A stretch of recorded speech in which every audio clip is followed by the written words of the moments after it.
This is a video about using an ultrasonic leak detector on a engine before you put any coolant in it for the cooling system. And so this is about this model here. There's a lot of different brands and things like that. I think this is one of the more basic, simple ones. It's called a Pasar LD100 ultrasonic leak detector. And I think they're, about $120 or something like that. And the way these things work is it picks up the most ridiculously inaudible ultrasonic sound. You can actually use these in a loud environment with radio on and things like that. I like to make it quiet just so I can hear too if I do find a leak. But most of these leaks that you will find with this, you'll never hear. You'll never even feel them. They're there, but this is what this thing does. And this applies to any kind of plumbing, any kind of refrigerant system, which you can use with Freon or just compressed air, whichever way you're testing your system.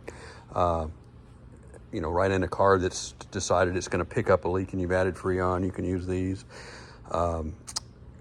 Any kind of air leak, air lines, air compressor systems, anything with air. And what it does is, I'm going to demonstrate here. This is a battery, tells you how much battery I've got. 80% of my batteries left, and 9 volts, I think. And so you can hear, I got it on now. I can scream, yell, and do whatever I want. It's not going to hear me. But if I make a really, really high pitched sound, and I'm just doing this with my teeth because I've practiced with these things, using them over the years, I go, so it hears that. That's it hearing me. And now I'm way over here, and I can't tell what it's doing on the phone because I'm doing it very quietly, and it's picking me up. And so if you're in a building like this and you've got air lines or refrigerant lines or fire sprinkler lines that are up 50 feet in the air, you press that on scale 12, pinpoint it in the area, it's going to find it. And you're going to go, huh? Then you got to get up there with a lift or something. But on this application, on an automotive, as a mechanic, this particular car is very nice. It's a rare Eldorado, and it has a very high-end engine in it that's all original, redone to factory specs with high detail. So before we start this thing up with coolant in the cooling system, which it has 3 heater cores in this car, all sorts of different things and systems like that, we don't want to have coolant, green antifreeze, spray all over the place on this brand new work. And so I pre-pumped this up with a radiator tester. Many of you guys, if you're mechanics, you've seen these before. And if you're doing it on a radiator that's dry or cooling system that's dry, it does take a long time to pump it up because you're going to have to pump for a little bit. So I've already done that. I've got it up to about, I think that scale's right around there at 10 pounds or so. So you can go higher, but there's no reason to in this particular case. And so I've already detected 3 leaks on this motor doing this. And all 3 of them were in hard places. And this has a crazy cooling line that goes behind the thing, and that was leaking. And so I had to get down there, do all of that, fix that for it. Then one of them was a heater hose. And then just so the simplicity to see how this works, we're going to test it here. I'm going to just loosen this up just ever so slightly. And I haven't preset this at all. I'm going to hold this button here. Let's see if I can do this with one hand. Actually, I'll probably try to set the phone down. Yeah. Let's see if I can just set the phone down here and then put that in front. I'm not doing very good, sorry. Right about there. Now, I think you can see that on there, and I'm going to loosen this just a little bit. Now, look at that. That's screaming. That scale is off the edge. Now, I'm way away from it here, and it still hears it. I can't hear it with my ears. And it's barely, now watch, I'm going to start just turning it. There it goes, just shut right up. I couldn't hear that. I would never have known that was not quite right had I not had this. And of course, that would not have been a big leak. It would have been dripping a little coolant here. things like that, and I would have had to tighten that up. That was just a simple one. I just wish all of them were that simple, but that was just an example because it's right here and I can show you with the camera. But I said I've already done the leaks on this motor, and I'm glad I went this route instead of just throwing antifreeze in there, because it would have been covered with antifreeze, and that would have been a bad decision just for taking this step. So if you do a lot of high-end work, and like I said, we're all you know, I don't need that because I'm a perfect mechanic. I do everything right the first time. I use, you know, Teflon tape on everything. I'm perfect. No, you're not. This is almost 40 years of me doing this kind of stuff, and I had 3 leaks. So I'm an idiot, but I wasn't an idiot to do it that way. So that's kind of it. So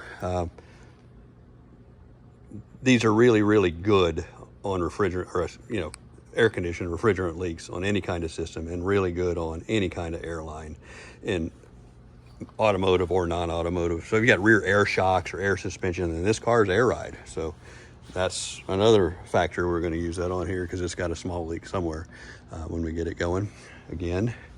But what this car is, if you're watching this from my channel, you know what it is. But if you've got this a different way, this is a 1958 Cadillac Eldorado Brougham. Most people have never seen one of these because there's only a few hundred of them made. They were only made for 2 years, 58 and 59, and you had to be invited to own one. They were the most expensive car in the world at the time, and today they are rarely seen, and the good ones sell for just a fortune.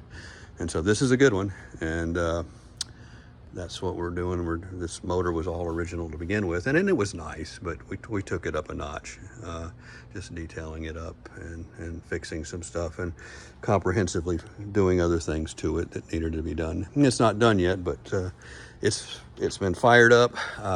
It runs, but we haven't put any coolant in it. We just fired it up and then shut it right down.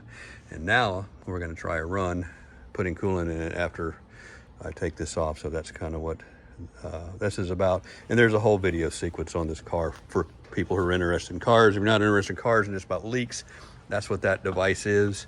So we've used them for a long time. A friend of mine who's an air conditioning guy introduced a commercial air condition, not car air condition, but HVAC stuff, introduced me to these a long time ago, and they've been a lifesaver. So I think there's different models and newer ones now. One of the things it does have, if you're kind of new at this, you put a set of headphones on it, and it creates a sound, and it's actually not the leak you're hearing, but it's a digital signal that will represent the leak, and it gets very louder and smaller, so it is proportional to it. And so instead of just watching that gauge up here, you have a sound too, and it's really neat. And I used to use it that way all the time, but I've gotten so used to how it works to just by visually looking at it, I don't need to do it. I just put those on there for now, but sometimes it's nice to have that.